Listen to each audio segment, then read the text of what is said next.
negotiations, that is how we now came to constitute the IBC.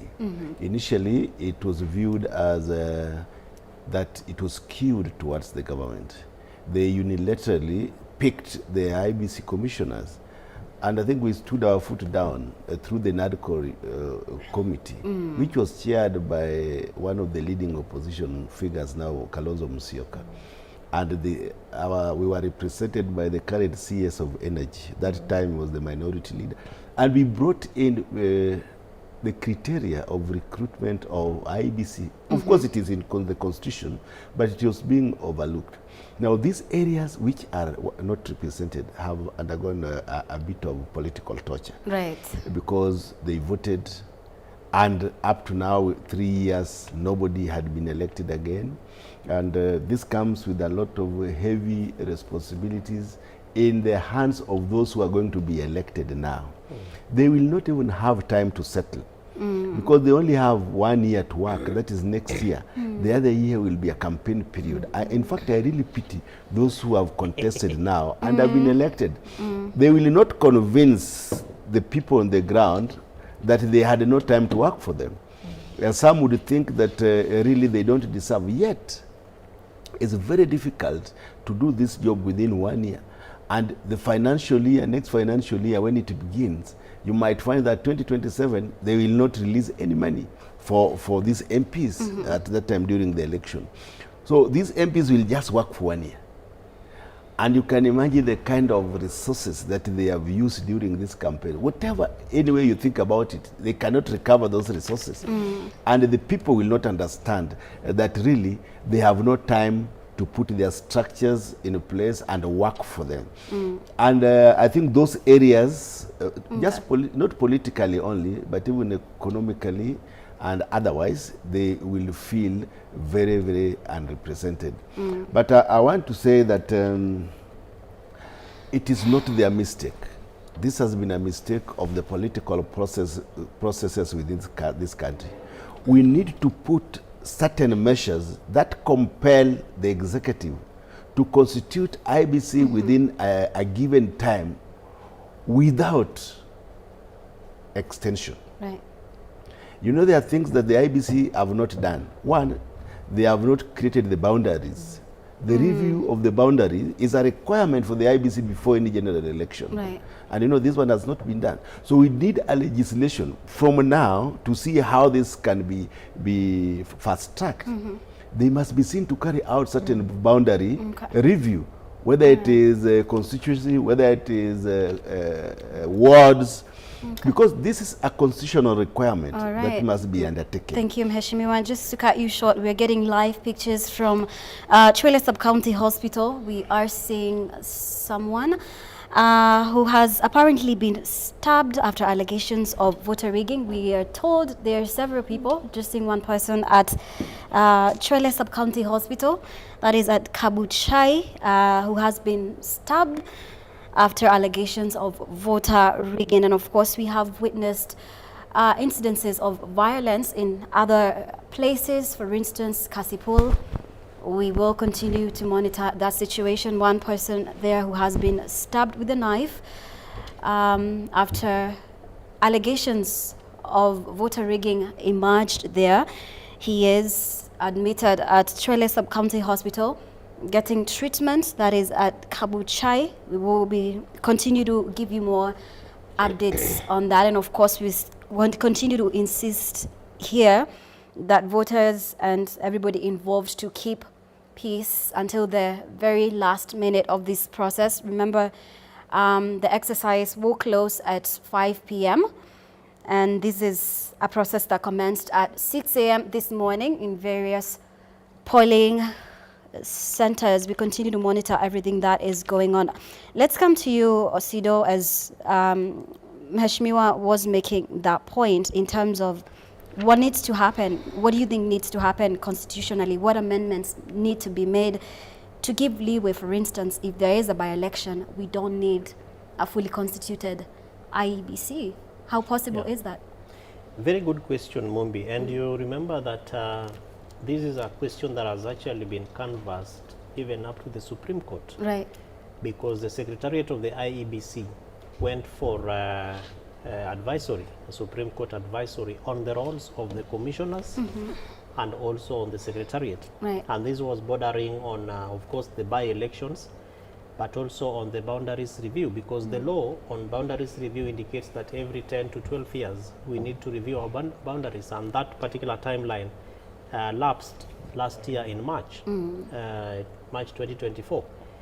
And so the degree of disenfranchisement that therefore is associated with both the failure to demarcate boundaries, because we have legal requirements to that, and also the failure to get people to be represented because we do not have commissioners, not that we don't have an IEBC, but that we have the commissioners.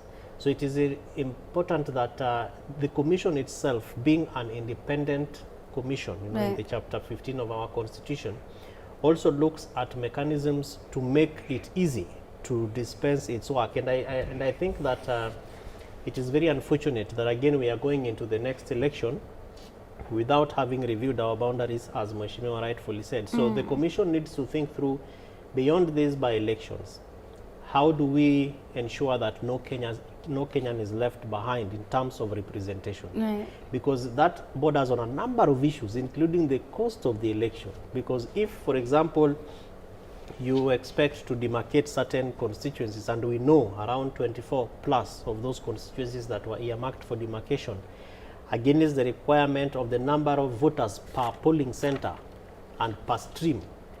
Therefore, it also becomes incumbent upon the commission to begin to think through, you know, the future, also bringing in the aspects of you know, digital voting and digital engagement in our electoral system. So many things, therefore, that even this particular you know, processes will begin to inform us about. I think it was a good thing for the chairman and the commissioners to decide to undertake the by-elections, because I know that there were questions around the timelines, the cost of conducting the by-elections, but so that Kenyans do not feel disenfranchised, discouraged, and also they don't feel that they are misrepresented. It was a good, quite a bold move to go on with the by-elections, and I think that moving forward it is important for us to look at how to strengthen the gaps and lapses, particularly within the institution of the IEBC, so that the roles of the Secretariat and those responsibilities of the commissioners are also very clear. And I think that moving forward, and I've seen in some of their, you know, trainings and event sessions, they have also been looking at how to deal with the gaps that we saw in, you know, in the 2022 IEBC, where, for example, certain important communication is made when other commissioners are not there. And I think that it is therefore important that the commission also guides the country, because it is an independent electoral management commission. So bordering on the strengths of independent commissions in chapter 15 of our constitution, they have to engage with the National Assembly. And I think that Mumbi, part of the challenge has been our good friends here, because you know, we have lots of electoral laws that are still pending at the, you know, at the National Assembly. For example, campaign financing, you know, laws to cap resources and amounts that are supposed to be spent by each of the electoral you know, offices. And I think that therefore this interagency engagement that we've been talking about really needs to be cemented, because that's part of the challenges that IEBC has to go through. But if you allow me just to comment on something which I think Mheshimiwa spoke well about, in terms of what these the leaders that are going to be elected, because I'm a passionate advocate of county governments. We want to see very active consultations and also engagements between these leaders who are going to be elected, particularly at the National Assembly level, engaging with their county governments, because they might not have the budgets to be able to execute some of the good promises which they were talking about and in their manifestos. But I think that the opportunity that they have is to collaborate with their county governments and county governors, you know, so that part of the dreams and the aspirations that they have can find their way into the annual development plans of the CIDPs of the county governments. And that way, come 2027, it will be a good opportunity for them also to say that we promised this and we delivered this. I know it has not found traction in a number of areas, particularly in Lugu Nyanza areas where if you bring in a senator into a room that has a governor, they already see each other as competitors, and MCAs don't want to sit with our good friends National Assembly reps because they are already seeing each other as, you know, I want to take your seat, I want to take your seat. But I think that the opportunity we have now will be a force for them, rather will force them to begin to think through how to innovate mechanisms to speak to each other so that they find out how they can be able to address the promises. Before we come to Kathy, Mheshimiwa, why do you as legislators delay to, you know, pass crucial electoral laws? I mean, you know, in the National Assembly, everything is crucial. So it depends on what is put for us as in the House Business Committee. We have priorities on House Business Committees. So as legislators, we have members of the House Business Committee. So whatever they bring to us is whatever we pass. But you have seen that we have made it possible for the constitution of the IBC as the National Assembly. And we did it quite fast in the Assembly. But a few electoral laws, and you know, it is a process to bring an amendment within the House. The process might not even take 1 year. It is a big process. It must come for the first reading. It must come for the second. We must have public participation. So many people might see that really the National Assembly is delaying, but it is the procedure that is a bit long.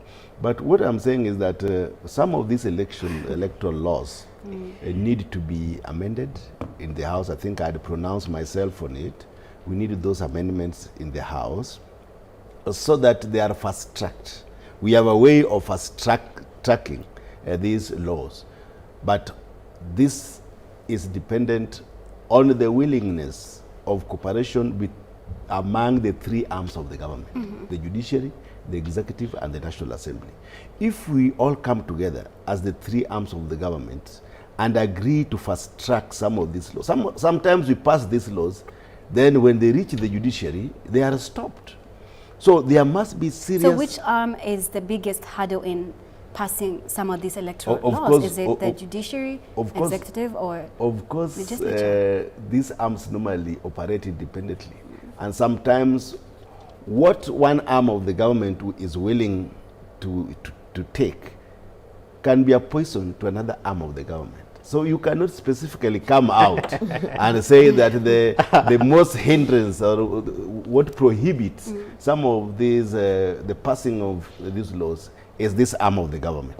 But as a member of the legislature, I think we need to fast-track some of these laws that govern that is in the IBC, and also the laws that govern the elections, the electoral laws, and those acts that will allow the electoral laws to be conducted peacefully and democratically within a given time frame. And also those laws that are archaic, that hinders the smooth running of this election, must also be obliterated. We must remove this kind of archaic laws in our system. We are still gagged by the colonial mentality that we inherited from our colonial masters. So we needed to review most of these electoral laws depending on the growth that we have seen in terms of both political and economic growth, so that it fits within the framework operations of Kenyans as a whole. So I think I am not going to blame any arm of the government. We want to hear what but I want to ask you, as a leader, as a political leader. There's one thing that I didn't ask, because you brought in the Gen Zs. You know, we believe in politics that those who do not vote contribute to the poor governance of our society. Even you, I don't know whether you have a voting card. So one time when we come back here, we need to flash your voting card so that as we talk, we know that all of us contribute positively towards the governance of this country by voting and exercising your voting right. As Mwalimu Mheshimiwa is putting you on the spot and Kathy is coming in, we also have to tell him that once we vote for you and we put our sovereignty and confidence, please deliver. Yes. You know, I have been... No, you have delivered. Okay. Kathy, as a leader, you know, you've observed the happenings in Parliament, especially these parliament, 13th parliament, it's come under you scrutiny when it comes to passing these laws. Debate is something that we can spend a whole day, discussing, because to me, I would actually say that we have a toothless parliament, without due respect to our friend here. I know the ODM representatives are quite vibrant. A majority of them are men and women of integrity. A good number of them are quite eloquent. They speak in parliament. I know there are some regions in this country where members of parliament do not say anything in parliament, apart from singing, and a few women will be seen doing other things here and there. And of course, men misbehave as well. So it's not only women who misbehave. But anyway, what am I trying to say? What I'm saying is the parliament that we have today is a parliament that is only answerable to the executive. In fact, one of the reasons why they do not pass laws or certain laws, or they will push certain agendas or certain bills on the floor of parliament so vigorously and viciously, it is only when that bill has a nod from the executive. And we saw that with the finance bill, where a majority of the members clapped for it and said this is a very good bill, until the protest happened, and then the president said, oh no, wait a moment, and he pulled back, and then the members of parliament were seen around him laughing and giggling, and they were all happy. And I was wondering, you're the people who passed this thing. Right. So that is our problem number one. Members of parliament must always remember that they are representatives of the people, not representatives of the executive. That is where the problem is. I hope you didn't see me clapping. No, I didn't see you. And then when you look at when you look at the political parties, you realize that most political parties in this country, especially the big ones, they really gag members of parliament. So that if you are not singing the song of your party leader, then you are actually declared persona non grata. And therefore it is a problem for the member of parliament, because you don't want problems with your party leader. Right. Did you see what happened the other day when the president went to parliament to give us the State of the Nation address? I could not believe that I saw members of parliament shout two-term. In parliament, really. Mheshimiwa is looking at you. I don't know he was watching. Mheshimiwa, did you do that? You know, I didn't see him. But what I'm saying, really, it is uncalled for. It is indecent. You know, those are campaign chants. Those are slogans. So that is not a house where you go to chant slogans and campaign for the president or for the other person.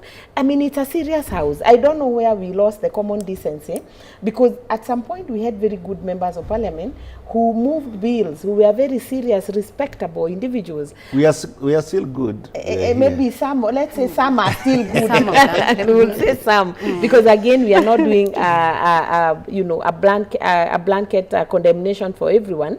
But it is really a wake-up call for the members of parliament. Please prioritize the important things and the things that affect us directly, and especially the issue we are talking about, the delimitation and everything else. Let me tell you, some of these constituencies that we talk about, a place like Ruiru, with almost 200,000 voters, a place like Madeira, where I come from, with almost 150,000 members of, voters, and Kibra, even Kibra is very big, you know. And when we talk about these things, we are talking about equal distribution of resources, and that is why I applaud the late Honorable Raila Odinga, and may his soul rest in peace. He had come very close to achieving this, you know, through the BBI, if you remember. The one man, one sharing, one vote was a good thing. But then the people in government today are the ones who came out and told us that it is not a good thing.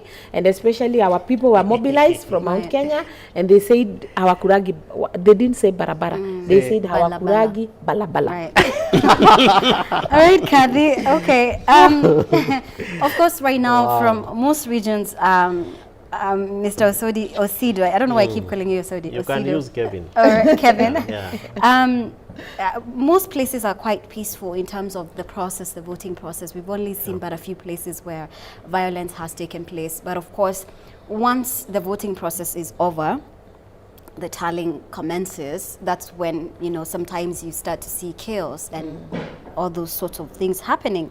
And sometimes we have seen previously where agents are forced to move, you know, faced with the option of staying put, running for their lives. How do they go about this? And where does IEBC come in all of this? Very good question again. Remember that other than the voters, everyone at the polling station is an agent or officer of the IEBC. Right. And that is why normally voters are told, if you have no business, the moment you cast your vote, please leave.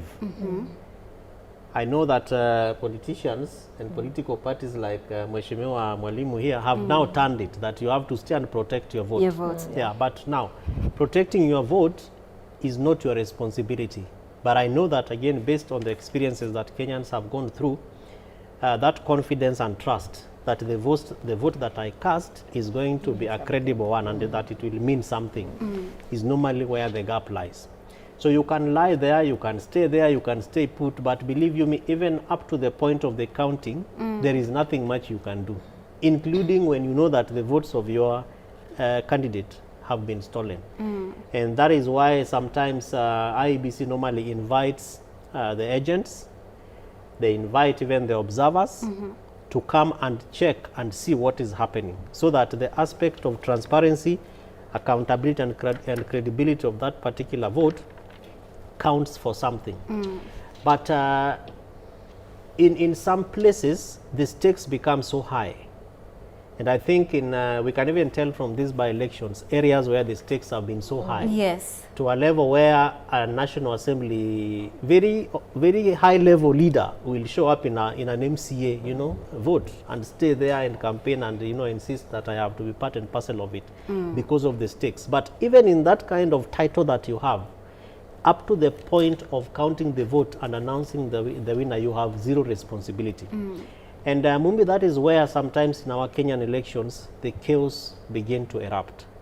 And hence the reason why we are still insisting upon IEBC. And probably the media and yourself would be gracious enough to help us check with your reporters and your your men and women on the ground, whether commissioners are commenting on what is happening. I saw earlier on in Mbeere North, one of the commissioners was actually commenting on the happenings there. Right. But this communication has to be consistent, so that the earlier you address the issues that might affect the announcement of the results and the ultimate passage of the certificate to the winner in the evening, then are dealt with right now.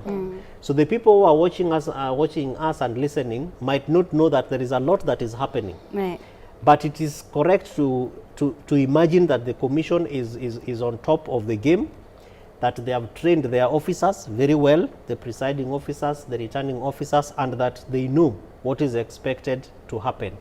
The challenge normally, as I said, is that you wait so late until when the issues have compiled, that even within the polling station, even as the voting is going on, you can still address certain issues. And it reminds me, as I finish, of one story at the Supreme Court, where the judge was asking one wakili, a good friend, you are given 6 ballots, okay, and you want to cast one. Where do these other 5 go to? If IEBC becomes bold to address those kind of issues, because that is how your presence matters at the polling station, that you've given me 6 ballots, but I only want to vote for Mheshimiwa Raila Amolo Odinga. Where does the MCA vote that you gave me go to? Those are issues that if IEBC deals with them at the point of, the polling station, they don't have to end up at the Supreme Court. But sometimes we assume so much. And then citizens become angry. Right. The people who are still waiting and protecting their votes become angry. That is where they start kicking the ballot papers and the ballot boxes, and they say, we have been telling you this, you are not listening to us, who do you think you are? And then some of them begin to what? Run away. But if we can boldly agree as a country and as a people that you want to make Kenya a better place, then there is no need to assume. Even the person who says, hiyo tiki yenye ameweka iko tu sawa. Explain to them that if it is a vote and you have passed the line, we look at the intention of the voter. And I know this, Mumbi, because I've gone through part of the trainings for IEBC as an observer. But the challenge that we normally tell the commission is failure to communicate. Right. But again, you see the commissioners and the officials also sometimes are afraid that what if the things I am saying, the people here, like I imagine the people in Mbere, the IEBC officials in Mbere might be very disturbed. How do we communicate? How do we say it? Because there is a crowd out there. There are high-level politicians, and even in Kasipul, where already we are seeing blood, you know.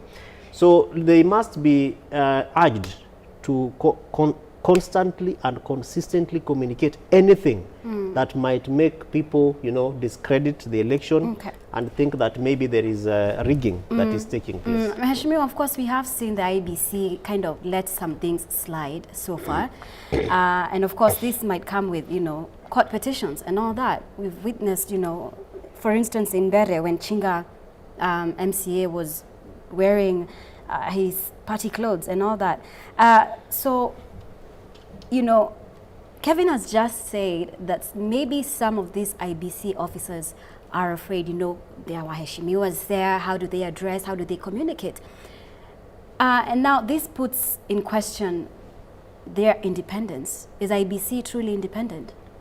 I think you have just said it rightly, that there are certain electoral laws that when they are violated can be dealt with instantly. Like now putting on the party colors. Yes. It is an election offense that during the nominations or during the voting day, nobody should put on the party colors. It is not allowed, and I think they should be able to deal with that MCA accordingly. And I don't think an accidental registration of an incident is enough to say that they are not independent. That is just one instance. There are many, many instances, and there are many, many moments that can be used to judge the independence of the commission. One of them is whether the logistics that they did, were they independent? Did they take the votes without interference to the voting and voting places? Did they keep those votes in a safe place? Did other candidates access the voting materials before they are opened? When did they open the polling station? Are there areas that are favored that were opened at 6, others have been opened at 1? So we are saying there are many, many criteria that we use to judge the independence of the Electoral Commission. And did they announce the right candidates, or they arbitrarily announce somebody who the system maybe told them to announce? So all this, when we put them together, then we can now be in a position to judge whether this electoral IBC is independent or not. So we are saying that for this one, let us wait and see those instances where we can pinpoint that this commission is biased towards other candidates. And the result, when you look at a system, when the system is working 80%, then we can qualify that one to say that this system is working. But when it is at maybe 55 and 60, that is a system that might collapse any time. So we want to see the parameters that we can use to determine the flexibility and also the competence of this IBC. Then we can bring a judgment and say that this IBC is completely biased and not independent. But let us look at it when we announce the results of today. Let us see whether they have done their work according to the required regulation and the constitutional requirements.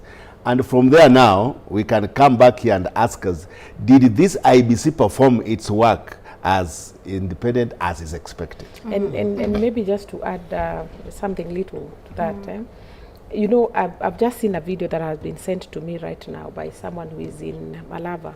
And the Mheshimiwa, former Senator Malala, is actually donning the DCP kofias. And not just him, but they are actually a team, and they are confronting some IEBC officials.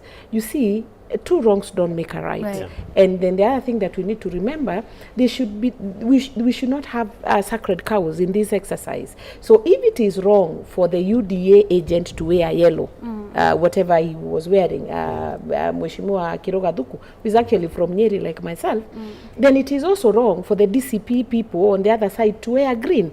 So let's not make a fuss out of very small issues. It was a coincidence, it happened, it was wrong because it must be condemned. condemned. It should never be allowed. But then we must highlight in all the areas. Right. Let's not make Kiroga Duku a subject in Bere as if he's the one who is running for the member of parliament. Yeah, that is, I think for me, that is an observation I've made, and it is very important for me to pronounce myself on it. Okay. Yes. And just to add on to that, Mumbi, is important what Mheshimiwa Kathy is saying, because in the same note that we do not expect people who are gallivanters around the polling station. Right. So is with other politicians. If you have no business being in the voting area, Right. please leave, because even for agents, they have to be credited. And you saw Mheshimiwa Kaluma showing his tag. You have to be, you must have an, a responsibility and a right which is given to you by the commission as an accredited official. So if you are donning your cap to go and have coffee somewhere close to the polling station or the voting area, please have your coffee and leave, or remove the coffee. In fact, that particular regulation says that you are not supposed to be seen 400 meters around The polling station. I think it's regulation 12 or 72 of the elections Code of regulation. yeah, electoral code of conduct. 400 meters. And so in the same manner that we are talking about Mbere is the same manner that we should also be able to talk about. And the most disheartening thing is that the people who behave like this have not interacted with the commission. But we don't expect that an elected official has not interacted with the commission, because as you go in as a cleared candidate, there are basic training sessions, isn't it, Kathy, that you are taken through? And to support your point, you see what happens, and I'm glad that I've been able to participate in 2 elections myself, although I was not elected. Yeah. In every election, there will be a winner and a loser. That's obvious. All of us, we are not going to have 2 members of parliament for Malava. We are not going to have 2 members of parliament for Mbere North or these other places, including Magarini. Yeah. So what needs to happen? Integrity means that you accept, and you don't have to cause mayhem and chaos, because maybe you're looking at the ground and you cannot believe what is happening on the ground. Start believing. It's part of the healing process. We must be good losers. We must be good losers. So are you saying, Kathy, the reason why the United Opposition yesterday, came out and called a press conference and made all this allegation is because they foresaw? Can I tell you what happens in all elections? And I've lost 2. I've lost the woman rep election for Nyeri, and I lost the parliamentarian seat for Madeira constituency to one Rigathi Gachagua. Every loser, every election loser, number one of the things that hit them very quickly is denial. So they will say, no, I didn't lose. Mimi kura zangu hazikutosha, hapana nilibiwa. Or you hear all these things. So let's spare the public drama. Let's highlight the real issues if they are there. Like now, the issue of Kiroga, dressing inappropriately. That's a real issue. Right. It is an irregularity. Let's pick those ones. But these are the issues, imaginary issues. Because even, by the way, for sure, why would Muturi, JB, my friend, rush, and go grab that young boy, very small boy. In fact, thank God that he was able to run away for his dear life, because I'm sure he was going to get a punch. Yeah. So all these things, why are we doing them? Why all this drama? I really want to get Mheshimiwa's comments on this. I'm sure you saw that scenario whereby, former Attorney General... He grabbed that young man. Grabbed that young man, and there was an altercation there. I didn't give you a chance to make a comment on that. What do you make of all that? I mean, the level of his... First and foremost, when he was the Attorney General, I remember very few legislations or anything that he made at that time. And if you ask Kenyans, 90% of us will never say whether he was Attorney General or not, because he was subdued. His character, he was subdued. And when he wants to make a political mountain out of a very small thing, it is not just bad, but I can say that it is not necessary. Because we have... He is an honor. He's the honor. He has a legal mind, and serious legal mind, because I know him, and therefore he knows the repercussions of what he was doing. In fact, that was an incitement, an assault, just to say the least, and would have created mayhem where it is not necessary. So I think his action leaves a lot to be desired. And being that he's a senior member of the banks, he is one of those people that we respect. He was also the Speaker of the National Assembly, the third highest ranked person in this country in terms of governance. And he must not bring himself down to those simplicities to gain political mileage where it is not necessary. Let us allow the IEBC to do their work, and let us allow them to be independent, and let them allow them to work. So I just want to say that it was a very, very unfortunate incident that senior leaders like my friend J.B. Muthi should not have engaged in. But again, just to add to what Mwalimu is saying, Mumbi, I think I was very impressed about how the public, and whether or not they were agents or officials of various candidates, the demeanor that they had, you know, they were able to hold on and ensure that everyone behaves honorably. Especially one woman. Yes. There's one lady who got in between them and separated said, no, them. And that was very good. And maybe that is why we need to elect more women to parliament. It is also unfortunate that in all these contests, I've not seen a lady. You know, when we talk about the two horse races, like Mheshimiwa is saying, I've not seen a lady who is leading. You know, when you talk about all these constituencies, wards, and even county, in the case of Baringo, I've not seen. But I think there is a county that you really need to talk about. Like Homa Bay County is dominated by women. Oh yeah, Right. oh yeah, that's Elected, You're right not on that. nominated. You're right on that. Yeah, elected. Yeah. And right on that. Nakuru is a Yeah, it's a Yes, women yes. dominated. Yeah. Yes. And even in The these governor, the by-elections, senator. we have Right. two ladies who are Yeah. running. I think one is Lillian from Ugunja, and another lady I think is in the one in Mombasa. Magarini. Magarini, I think, Okay. we have two ladies. I think people Alright. need to copy the men from Homa Bay because Yeah. they really respect their women and That's can really give good. them That's leadership. really good. Okay. So we needed to copy even here in Nairobi. In Nairobi. Yeah, we need All right, to. Kevin. Yes, please. Coming to you, they say what's good for the goose is good for the gander, and you know, Kadi has extensively talked about, you know, if they're opposing this DCP or the United Opposition, then you know this should not also be acceptable when they do it. And of course, yesterday during the press conference that the United Opposition made, DCP party leader Rigathi Gachagua said and asked the people of Mbeere North, you know, at Siakago polling center, if I am not mistaken, to camp there once they cast their votes. What do you make of such statements when, you know, that is clearly contravening the Constitution? What do you make of that? Of course, it is irresponsible. It is an honor. It is dishonorable. It is not supposed to happen. And Mheshimiwa Rigiji knows that those people he's asking to hang around have no responsibility. Those are the people that ultimately, you know, you would want to see either jubilation or the cries. And that when things go wrong, as a party leader and an interested party, you now begin to look for people to play in your dishonor, and you want to look for people that you can easily mobilize. The prayer and the cry is that if you have no business being in the electoral space in that particular area, please cast your vote and go. And if you want to wait for the votes and to celebrate, depending on what happens, do it 400 meters away from where all these things are happening. Reminds me of sometimes now there's a big conversation, Mumbi, to disband the National Tallying Center.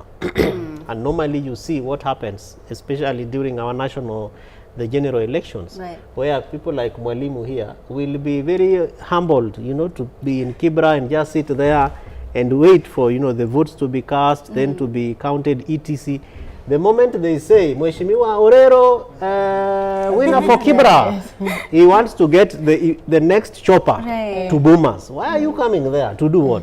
So that what? To keep vigil In case something in changes. case something changes, And it is irregularly A changes. lot can happen in that time. Yes, it is these vigilantes, quote unquote, and this the vigilance of Yeah. people like these hangabouts and hangarounds Right. that normally creates tension because things are going on well. How come the moment you arrive, that is when we realize, oh, the returning officer for 24 Okay. areas have not arrived. don't you know that they know that they're supposed to arrive? Did we really have to wait for you to show up for us to know? So I think that moving forward, Mumbi, it is important that the voters know that we have given the responsibility to the commission, and that every candidate, whether or not you really need agents, I think is another conversation that was canvassed at the Supreme Court. Right. But only the accredited officials, whether it is the agents, whether it is the support team, especially for the persons with disabilities, who now, you know, interpret and help them to vote. You know, if I were a woman, I would have known how you people feel before giving birth. That is how we feel during that election. But because I'm not, maybe I would not compare the two. But I want to tell my friend that election is not an easy event. And the politicians, especially when you have won, the relief that you get is like where you are born again. And I think it is your cardinal duty. All right, amen to that. All right, we're out of time, but I do want to give you all a chance to give your final remarks. Let's start with the lady, of course, Kathy. Yeah, thank you very much, Mumbi. So first of all, thank you for having us. For me, I want to speak as a woman, as a leader, and as a mother. And I want to remind the people who are involved in this general election, and even us who are not really participating in terms of voting, that it is very important for us to maintain peace. When violence and violent acts happen, like we have observed in all the stories that we have watched, it is the women and the children who suffer most. So please, let's maintain peace. This is a one-day affair, and at the end of the day, we'll get the winner for all these respective whatever positions. And therefore, let peace prevail. We'll have a winner at the end of the day. The rest of the things will follow after that. Okay, thank you, Kathy. Kevin? Mine is a call to all the candidates. There are 181 of them across the country. You win, engage with the others. You lose, engage with the others. 18 months to come, you will still want to go back to the ballot. How you carry yourself post the winning or post the losing is very important, particularly to the people that you're engaging with. Last but not least is that regardless of the outcome of these particular by-elections, let peace prevail, let peace win, let Kenya remain strong, standing tall in the region. All right, Mheshimiwa, final remarks? Yeah, I just want to say that those who have not voted now, we allow them to vote peacefully. The security agents to ensure that we have a conducive environment for the voters to exercise their democratic right, so that Kenyans can get the leaders that they desire to have, who can articulate their messages. But I also want to say again that as a representative of Kibra, I want to restate that Kibra is very peaceful, and I don't think the goons purported to have gone to Kasipul are from Kibra, because we are a peaceful constituency, and I want to wish my constituents the best of luck as they continue maintaining peace. Of course, please just allow me to wish the ODM candidates well. Thank you.